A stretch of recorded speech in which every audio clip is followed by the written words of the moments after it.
So in this video, I'll be showing you guys how I stay warm during these cold winter months for wildlife photography.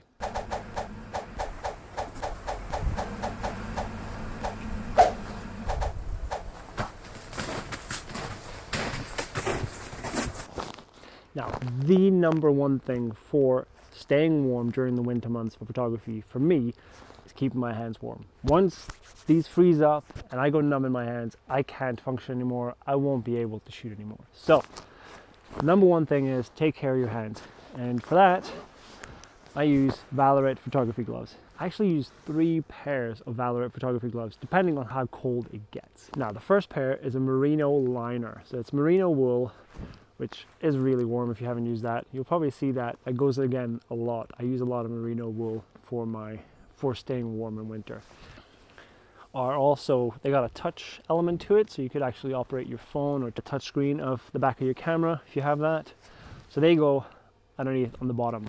And then, now these are the Markhof Pro 2. I put those on top, and it's really great about these is you can take your index finger and thumb, you can poke your fingers out like that. And then finally, when it gets really cold, I also use these babies. So these are the Alta Over-Mitts, and you can put those on, on top of all of these gloves. So when it gets really cold, I'm up on the top of the hills and it's really windy and freezing conditions, I will use 2 pairs like that, and I'll also put the Ultimate on top of that. And there's an opening here, you can zip it shut or open it, and that kind of bends back and you can use your fingers there as well. But very often I'll use these when it's a little bit of a, I'm lying around waiting and not much is going on. I'll just pack my fingers in completely and warm up, and then I can kind of last for a little bit longer after that. Now, what's really cool about these is that they come with this little suspender thing for them. And at first I was looking at that, it's like, I'm not sure if I'm going to use this actually. But then I spent a day up on the hill and it is so windy, and also just actually out here on in the garden and that. You put this on, you hook these on, and when you're shooting and then all of a sudden there's action, you can just drop these and they'll just hang off down the side. And it's actually really handy, and especially if you're up on the hills. And here in Scotland, we get some really high winds, and your gloves might actually just go flying if they're not attached. So having that and being able to just drop them like that is great for just walking around as well. Now, after my hands, the next important thing for me is my feet. Same thing with that, but they can last a little bit longer. I can get cold feet and I can keep going for a while, but not that much longer. So it's really important to keep your feet warm as well. And for that, my go-to socks. I use these are my basically hill trekking socks. They're quite good and warm in themselves. When it gets really cold, I need something thicker than that. So for that, I got these, which is long woolen socks. My number one pair of socks though is these, again, Merino wool. It's Merino Smart Wool, and they are really nice and thick and warm. So that will go outside one of these.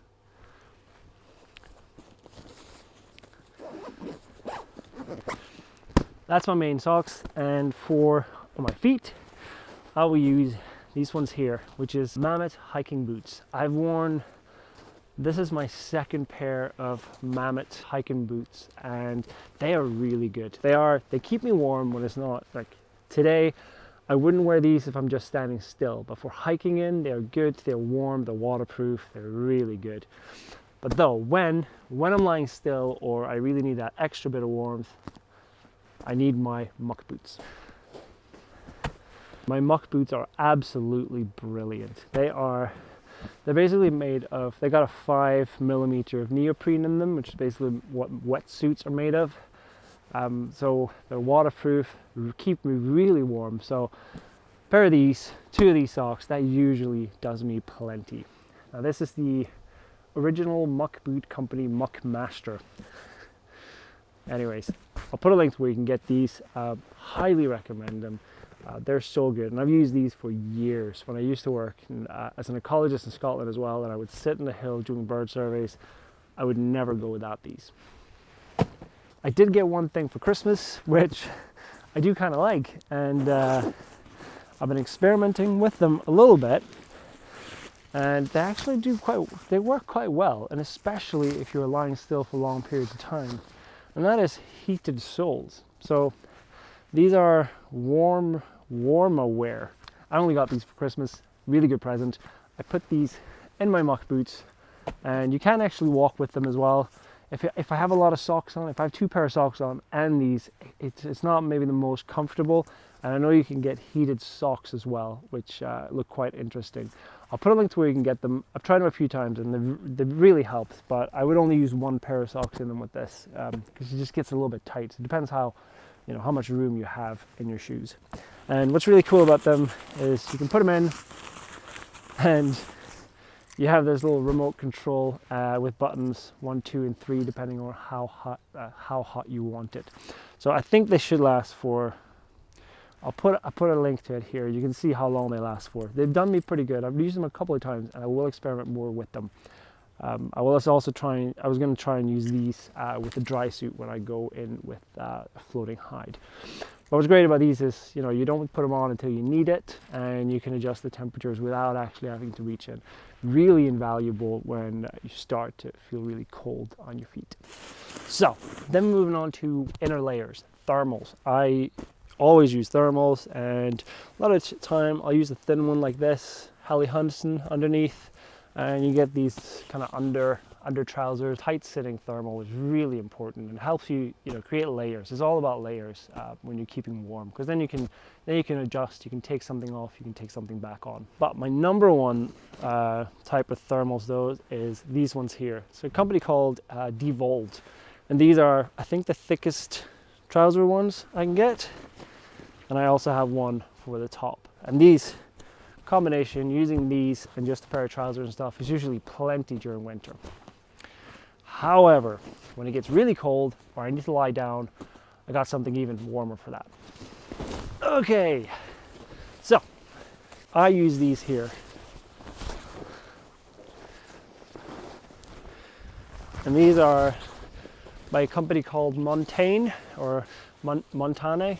I don't know how you pronounce it. And they're extreme salopettes, so you're really created for Arctic conditions. They got a really warm inner kind of fabric here, and they kind of, with suspenders, so they kind of reach up to my chest. So for really cold environments, I use these. And then for what I thought was a really good purchase, which I did last year, I bought this jacket along with these trousers, and they're fairly inexpensive from Decathlon, which is this kind of cheap-ish outdoor shop. They got the same kind of inner thermal layer, not as warm as those trousers, but the jacket is really good. And a pair of these means that I can easily lie down. I will use these. I've used these as well for crawling around sand and stuff like that on the beach when it is a little bit cold. And this jacket is just really warm. Got that lining inside, so you can check out some of these videos where I've used them in the field, either crawling around in the cold sand or up on a hill in the snow. Yeah, check them out on Decathlon. Other than that, I will use, I have loads of these different buffs, so I just cover up my neck, and you can put them over your face a bit more as well if you're stuck in some mammal and you don't want skin colors to be seen. Also loads of different hats. This is a knitted one from my mom, so thank you very much for that, Mom. Flask for a hot drink. I drink coffee a lot of the time, but coffee is a diuretic, so it's probably not going to keep me warm, but I like it anyways. And for emergencies, I like to have some of these. You get these kind of hand warmers and warmers for your feet. They're just little pouches, and it says here they last up to 10 hours of heat. I've used one of these before, and it was really useful. Put them on my boot, and it kept me warm. It was when I was doing a bird survey. I was sitting on a hill. I had 3 hours left of a survey, and I was just really cold. Put one of these in my boots, and I warmed up pretty quick. So it's always useful to get some of these. They're really cheap, and use them for emergencies when you need to. Same thing as well, if you're in the hills or anything like that, this is just a aluminum blanket you can wrap around yourself in case of emergencies. So always useful to have things like that with you, especially out in the extreme weathers. And when I'm in a hide, I said usually when I'm in a hide, I tend to just use a yoga mat and lie on it. But in the winter, and sometimes during the summer as well, I get a blow-up mattress. Thin, simple blow-up mattress. It just creates a little bit more insulated layer with the ground so you don't get that cold. And then I use a sleeping bag in with me in the hide just for that extra comfort and keeping warm. I tend to use a variety of fleeces as well, and I use a lot of Rab mountain equipment. It's something I don't mind spending money on, is proper outdoor gear. I'm much more interested in that than fashion or looking very nice or anything like that. I just want, gear that really works. And for my trousers, I love this Fjällräven. Really like that brand. They keep you a little bit warmer, but they're not like super warm for winter months. You do need some thermals underneath or something like that. When it does get really cold though, I like to wear something like this, which is by Ulvang, legendary Norwegian cross-country skier Vega Ulvang created this clothing line, and again, wool, smart wool, really good stuff. So I wear that when we come into these cold winter months. I'll list all the gear below. I'll put links to it. Some of them may be affiliate links, which doesn't cost anything extra for you, but it does help me out a little bit, so I appreciate it. But obviously, I'll put links into everything, even if there's affiliate commission or not, so you can get a hold of exactly what you think you'll be needing here. So I hope you enjoyed that. Hope it was useful, and I'll catch you guys next week. Bye.